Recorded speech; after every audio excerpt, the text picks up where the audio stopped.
Innal hamdalillah nahmaduhu wa nasta'inuhu wa nastaghfiruh wa na'udzu billahi min shururi anfusina wa min sayyiati a'malina. Man yahdihillahu fala mudhillalah wa man yudlil fala hadiyalah. Asyhadu an la ilaha illallah wahdahu la syarikalah wa asyhadu anna Muhammadan abduhu wa rasuluh. Qala Allah Ta'ala, ya ayyuhalladzina amanu taqullaha haqqa tuqatih wa la tamutunna illa wa antum muslimun. Ya ayyuhan nasu taqu rabbakumul ladzi khalaqakum min nafsin wahidah wa khalaqa minha zawjaha وبث منهما رجالا كثيرا ونساء واتقوا الله الذي تساءلون به والأرحام إن الله كان عليكم رقيبا. يا أيها الذين آمنوا اتقوا الله وقولوا قولا سديدا يصلح لكم أعمالكم ويغفر لكم ذنوبكم ومن يطع الله ورسوله faqad faza fawzan 'azima.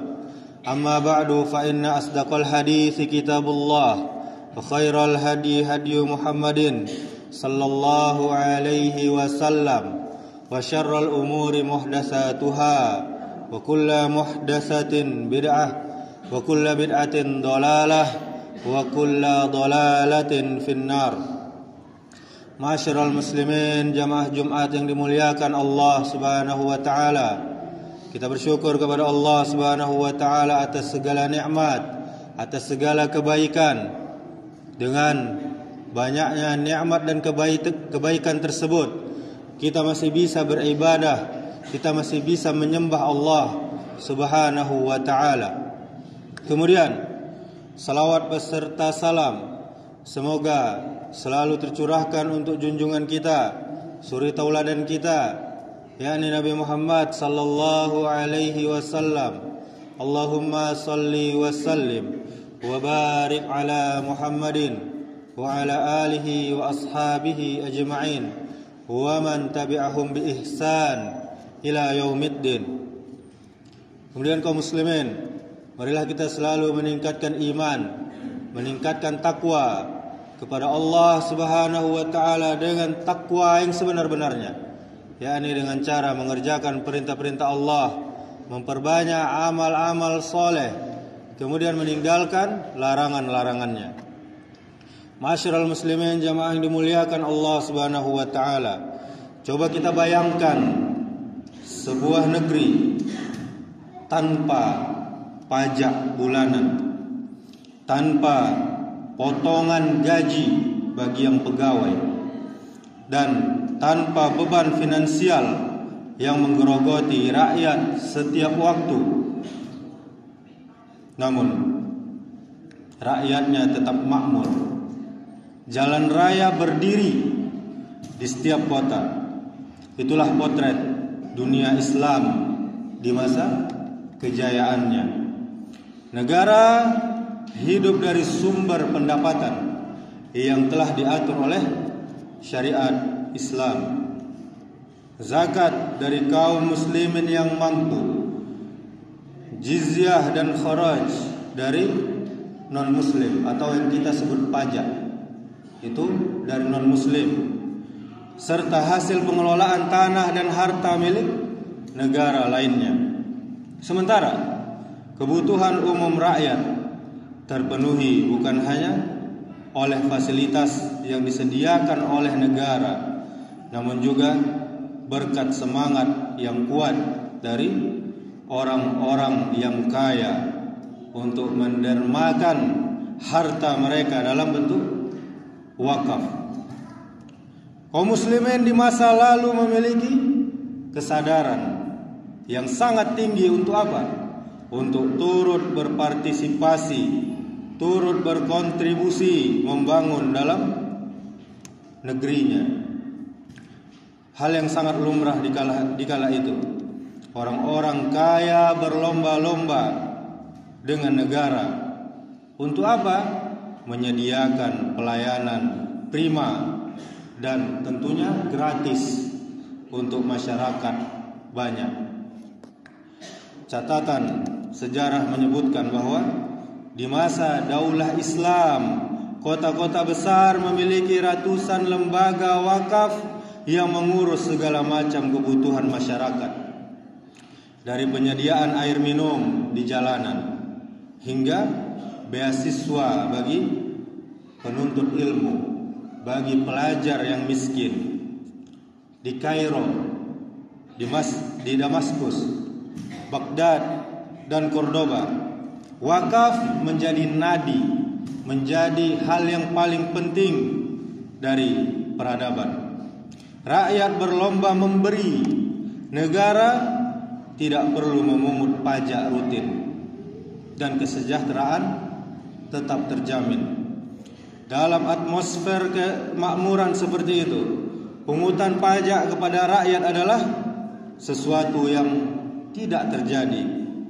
Bahkan di waktu itu dianggap sebagai langkah yang aneh jika negara memungut pajak, dan kebijakan pemerintah yang hanya mungkin diambil ketika terjadi kondisi darurat luar biasa.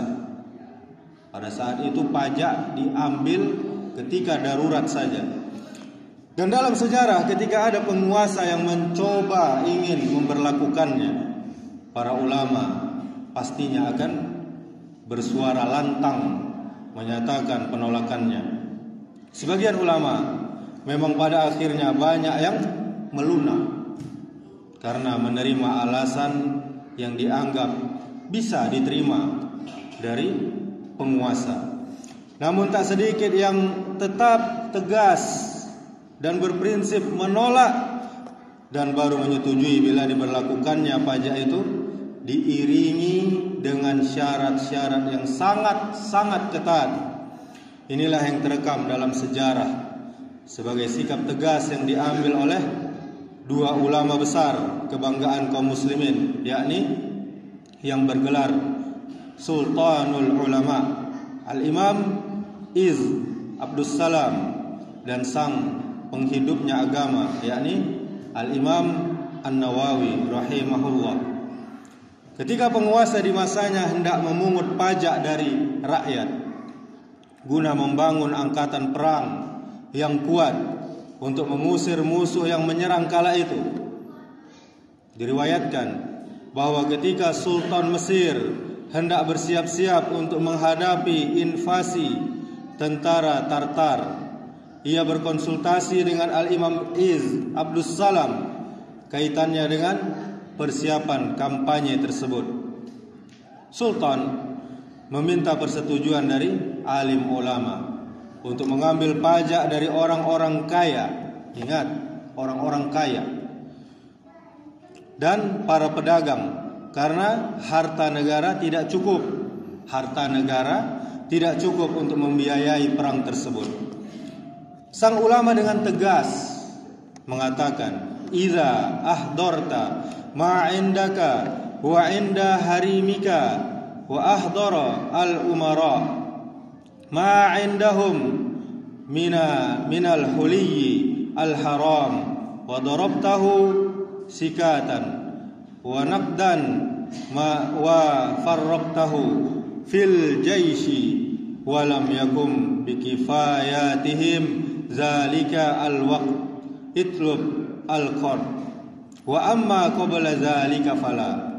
Jika engkau telah membawa apa yang ada padamu, juga apa yang ada pada istrimu, dan para amir membawa apa yang ada pada mereka berupa perhiasan haram itu, lalu engkau mencetaknya menjadi mata uang, kemudian membagikannya kepada pasukan, namun itu masih belum mencukupi kebutuhan mereka saat itu, maka pinjamlah.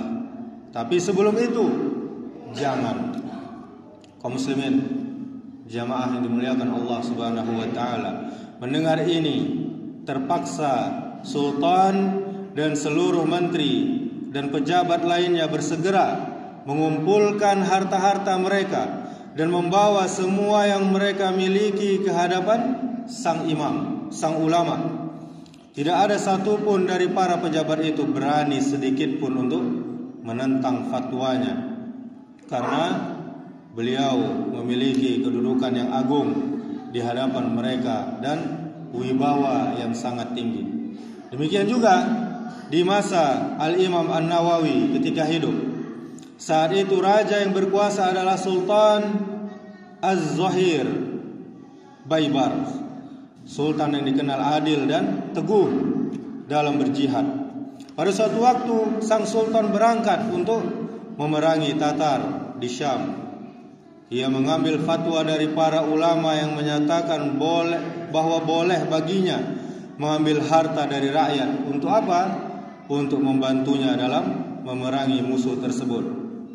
Maka para ahli fikih Syam, negeri Syam, menulis fatwa tersebut untuknya, kecuali Imam An-Nawawi yang menolak dengan tegas. Kemudian ketika Sultan memanggilnya dan menanyakan alasannya mengapa tidak mendukung program pengambilan pajak tersebut, sang imam, sang ulama menjawab dengan kalimat yang sangat menohok. Aku tahu bahwa dahulu engkau ini hanyalah seorang budak milik orang yang amir Bandukdar dan tidak memiliki harta sama sekali. Kemudian Allah Subhanahu wa taala memberimu anugerah dan menjadikanmu seorang raja.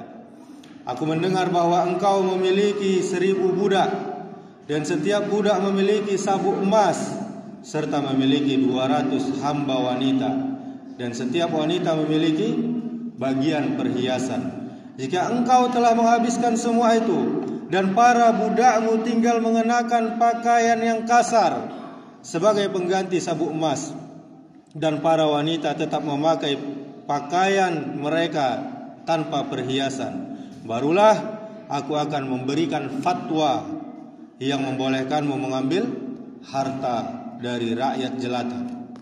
Demikianlah sikap tegas para ulama seperti yang kita sebutkan tadi, Al-Imam Izzuddin dan Imam An-Nawawi yang telah kita tuturkan. Mungkin akan sulit dipahami dengan baik oleh orang-orang seperti kita yang hidup di zaman ini di mana aneka pajak merajalela karena pemerintahnya begitu sangat-sangat kreatif kalau urusan memalak rakyatnya. Aqulu qouli hadza wastaghfirullaha li wa lakum wa lisairil muslimina innahu huwal ghafurur rahim.